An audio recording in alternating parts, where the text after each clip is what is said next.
Hello everyone, this is Amicable Talks. I'm Harsh Bhatia, director of Amicable Crew. Hi guys, I'm Suraj Patheja, post-production head and creative director at Amicable Crew.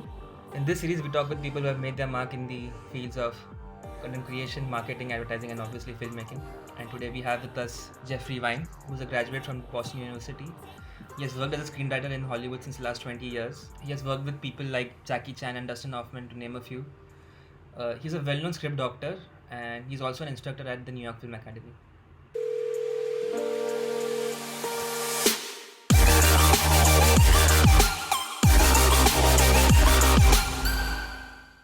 Thank you so much for helping us out with this. Oh, it's my pleasure. I'm glad to be here. So let's start with knowing what is your process of writing a script. Sometimes believe it or not, I start with a title. Okay. I mean, I think some other people do that sometimes as well. Like sometimes, like a title will come to me, and the title will be kind of like, will capsulize or crystallize some kind of idea or theme I've been thinking about. Think about some of your favorite movies. You'll find that the titles do matter, and that they do in some way summarize the meaning of the movie itself. Right. So talking about the process, do you have some specific workflow that you prefer? Get as much down as you possibly can in the first draft.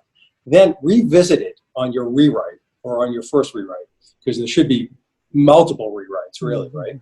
And it's at that time that you begin to see if you need to add additional information or pare down information such that some of that information might be extraneous or unnecessary or may not fit. Of course, the ultimate goal, and this is the sort of mystical part of screenwriting, is that once you create characters who sort of take on their own life, they will tell you, hopefully, and I know this sounds a little sort of far out, but they will tell you what needs to be in there. Next question that we have is, if someone has a script and he wants to sell it in Hollywood, how should he go about it? This is perhaps the most challenging of all, because, Hollywood in some ways is what they call like a closed shop. I'm not saying this to in any way suggest that it's not possible, because anything's possible, especially in a place like Hollywood.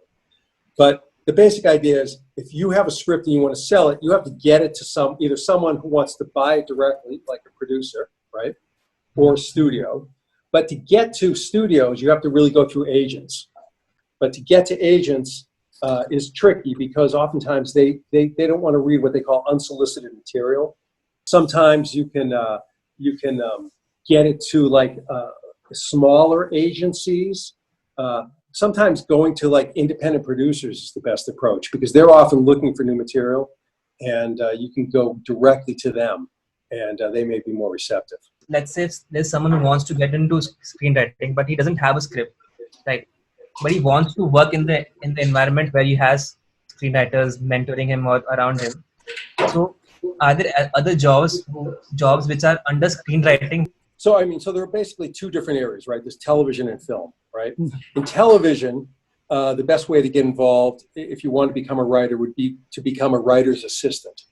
So you'd basically be sitting in a room with a bunch of writers, and every idea that comes from all the different writers, you're just writing it all down. And at the end of that session, you compile all those notes into a sort of a coherent document, which is then distributed to the writers, and they use that when they start screenwriting. For screenplays, one possible job, one way to get into the business is to do something either at a production, at a producer's office, or at a studio, or at an agency, at a theatrical agency, is to become what's called someone who writes coverage. And coverage is a coverage writer is someone who you spend your days just reading as many scripts as possible. And after every script you read, you write something called coverage, which is basically a summation or synopsis of the screenplay. And there are various points one makes, you determine whether or not it's a good screenplay, whether it's the kind of screenplay that they may or may not be looking for, things of this nature. Sometimes very accomplished screenwriters will hire researchers and writers' assistants to work with them, in a more private capacity. Those are a little harder to find, but they are out there. Jeff, there's this popular saying, show don't tell. Now, how do you implement that in screenwriting? Movies in and of themselves, or television shows, are largely visual mediums. Remember, of course, that when movies first started, they were silent. There's an immediacy to seeing something as opposed to hearing it and having to process it and understand it. And so, especially, in a movie, you can get so close to an actor or an actress's face, you can see subtle emotions and things of this nature. That's why I always tell my students, when you're writing screenplays, when you're writing the action, we want to know who is in the scene, what they're doing, and what their state of mind is, right? Where they are emotionally, mentally, intellectually at that time, and what they're thinking within the context of that story. And if you can show that, someone's crying, for instance, crying is an example of visual storytelling. Instead of saying, I'm sad, the person cries. Instead of saying, I'm sad, the lip quivers a little bit. There's a subtle look. We describe these looks, the actors and the director picks up on that, and then that idea, the state of mind of the character, is conveyed visually. Keeping in mind, show, don't tell. So where do the dialogues come in? Right. I always say dialogue should be, you don't want dialogue to be what's obvious on the screen, right? Like, for instance, you don't want to say, I'm sad. We can see the person sad. So the dialogue should embellish the moment, right? The dialogue should be, that's where you can get a little poetic, a little artistic.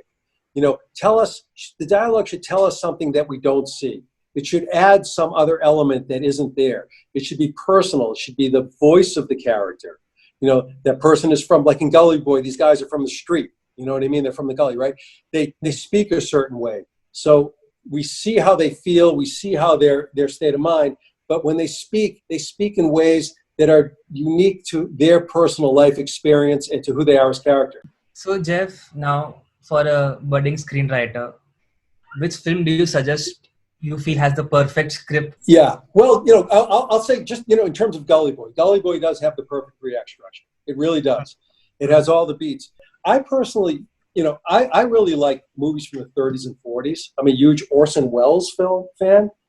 I love this. There's a movie now on Netflix, an Orson Welles film called The Stranger, which I highly recommend. I don't know, did you guys see Jojo Rabbit, this movie? Oh, fantastic. Perfect structure. When he's standing there and he looks up and he sees his mother hanging from the noose. Right. This is at the end of Act 5, end of Act 2. Yeah, there's a callback in the script. Right.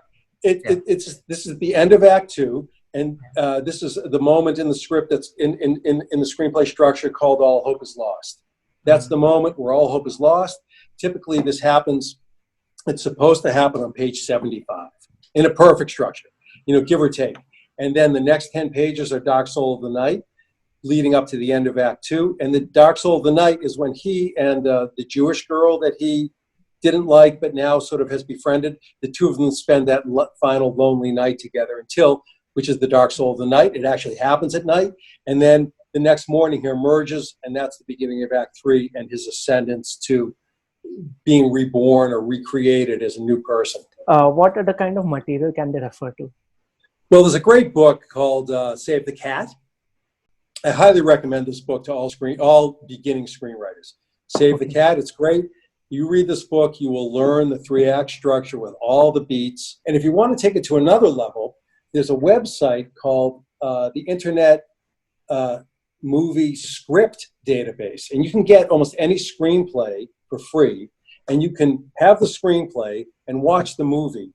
And you'll see exactly how it's written and how it's implemented. Thank you so much, Jeff. I think we'll end the podcast. I'm pretty sure everyone who came to this point has gained a lot of knowledge.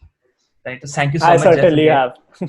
Oh, it's my pleasure. No, it's great talking with you guys. Anytime, Likewise, man. Likewise. Guys. Whoever has some questions for Jeff, they can comment down below, and then Jeff will answer them. More than happy. Thank you so much, Jeff.